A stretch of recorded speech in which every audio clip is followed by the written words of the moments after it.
Hi, welcome to Brainwave academy. और आज का टॉपिक है formal letter to the principal, जो सीबीएसई एंड आईसीएसई दोनों के बच्चों के लिए बहुत ही ज्यादा इंपॉर्टेंट है, क्योंकि बहुत सारे बच्चे को ये पता नहीं होता है कि लेटर का फॉर्मेट कैसा होना चाहिए, लेटर हम स्टार्ट कैसे करते हैं, उसको हम फिनिश कैसे करते हैं। तो ये सारा चीज आइए इस वीडियो के थ्रू इसे समझने का कोशिश करते हैं। तो सबसे पहले आप याद रखिएगा लेटर को आपको स्टार्ट कैसे करना है। तो लेटर स्टार्ट होता है सेंडर्स एड्रेस, जो लेटर लिख रहा है उसका एड्रेस आपको स्टार्ट होगा उससे।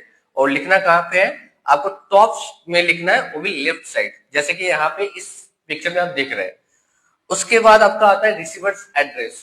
अब रिसीवर एड्रेस में क्या आता है, जैसे आप लेटर प्रिंसिपल को लिख रहे हो तो क्या होगा वहां पे टू द प्रिंसिपल। उसके बाद आएगा आपका स्कूल का नाम, उसके बाद आएगा आपका स्कूल का एड्रेस। देन आता है उसके बाद से डेट। तो डेट को जिस तरह से यहाँ पे लिखा गया है आपको कंप्लीट ऐसे ही लिखना है, 15 मार्च कॉमा देना हुआ मस्ट है। उसके बाद जो भी आपका ईयर है 2025। देन आपका आता है सब्जेक्ट। बहुत सारे टीचर्स बोलते हैं सब्जेक्ट नहीं लिखना है, बहुत सारे टीचर्स बोलते हैं सब्जेक्ट लिखना है।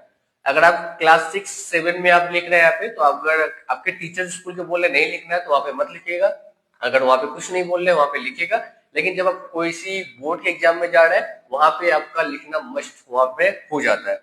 ओके, अब सब्जेक्ट के बाद आता है रिस्पेक्टेड सर और मैडम, दोनों में से आप कोई भी लिख सकते हैं, ठीक है। अब उसके बाद यहाँ से जो लेटर का बॉडी जो स्ट्रक्चर है वो यहाँ से स्टार्ट होता है। आपको लेटर को हमेशा याद रखिएगा, आपको कोशिश करेगा अब इसे 4 पैरा में इसको कंप्लीट करने का। जैसे यहाँ पे आप देख रहे हैं, पहला जो पैरा देख रहे हैं उसमें दिया गया इंट्रोडक्शन। सेकेंड में आपको क्या मेंशन करना है, रीजन। और कभी कभी जब लेटर को ज्यादा वर्ड में लिखना होगा तो उसके केस में आप रीजन प्लस इफेक्ट भी उसमें आप ऐड कर सकते हैं, लेटर्स के वर्ड्स को इंक्रीज करने के लिए। देन क्या आता है, उसके बाद आता है रिक्वेस्ट। और लास्ट में हम लेटर को खत्म कैसे करते हैं, कंक्लूजन से। ओके, तो सबसे पहले आते हैं इंट्रोडक्शन में हम क्या लिखते हैं। तो इंट्रोडक्शन में जैसे यहाँ पे तो स्टार्ट कैसे करना है यहाँ पे आपको दिया गया है, with due respect I would like to draw your kind attention. अब उसके बाद से कौन लेटर लिख रहा है, कितने क्लास का वो स्टूडेंट है, कौन से सेक्शन का स्टूडेंट है, ये सारा चीज इसमें इंक्लूड हो जाएगा। ओके, अब देन आते हैं रीजन एंड इफेक्ट। इसमें हम क्या लिखेंगे और इसका स्टार्ट कैसे करेंगे, जैसे कि आप इसमें दिया गया है प्लीज बी इन्फॉर्म दैट, इससे आपको स्टार्ट करना है। अब इसके बाद आपको आपके लेटर लिखने का रीजन क्या है। रीजन बहुत सारी चीज हो सकता है, जैसे अगर आप प्रिंसिपल को लेटर लिख रहे हैं तो एक रीजन हो सकता है कि आपने स्कूल अपसेट कर दिया है, उसके लिए लेटर लिख रहे हैं। या आपको कहीं भी जाना है और उसके रिगार्डिंग आपको लीव चाहिए, उसके लिए आप लेटर लिख रहे हैं, या कोई भी रीजन यहाँ पे हो सकता है, तो वो रीजन आपका यहाँ पे आएगा। अब नेक्स्ट पॉइंट में आते हैं रिक्वेस्ट। रिक्वेस्ट में हम क्या लिखते हैं, हमेशा याद रखिएगा रिक्वेस्ट में देयरफॉर रिक्वेस्ट यू।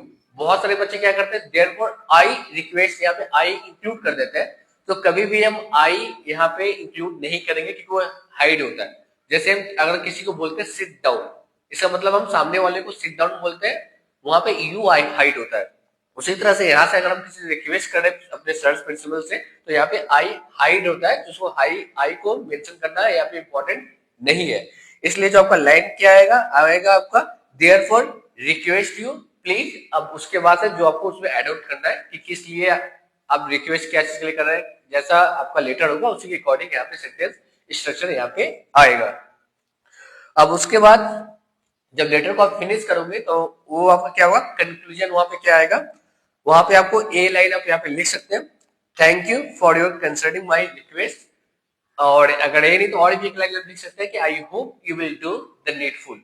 अब दोनों में से कोई भी एक लाइन मेंशन कर सकते हैं, मोस्ट ऑफ द स्टूडेंट्स इसी को ही यहाँ पे लिखते हैं, तो इसलिए यहाँ पे सेंटेंस यहाँ पे दिया गया है। अब उसके बाद से योर्स सिंसियरली आप यहाँ पे लिख सकते हैं। बहुत लोग लिखते हैं योर्स फेथफुली, लेकिन यहाँ पे योर के साथ हमेशा एस वहां पे आएगा, उसे अगर मिस कर दीजिएगा तो यहाँ पे सेंटेंस आपको मिस्टेक हो जाएगा। और बहुत सारे बच्चे योर के बाद कॉमा देकर स्टॉपेज एस दे देते हैं, वो भी आपका मिस्टेक हो जाएगा। यहाँ पे कोई कॉमा नहीं लगेगा, नॉर्मल आपका योर में एस लग जाएगा यहाँ पे, योर्स सिंसियरली। उसके बाद से आपका नाम यहाँ पे आकर इस तरह से लेटर को यहाँ पे कंप्लीट कर देना है। तो I hope this video will help you a lot. Okay, thank you very much.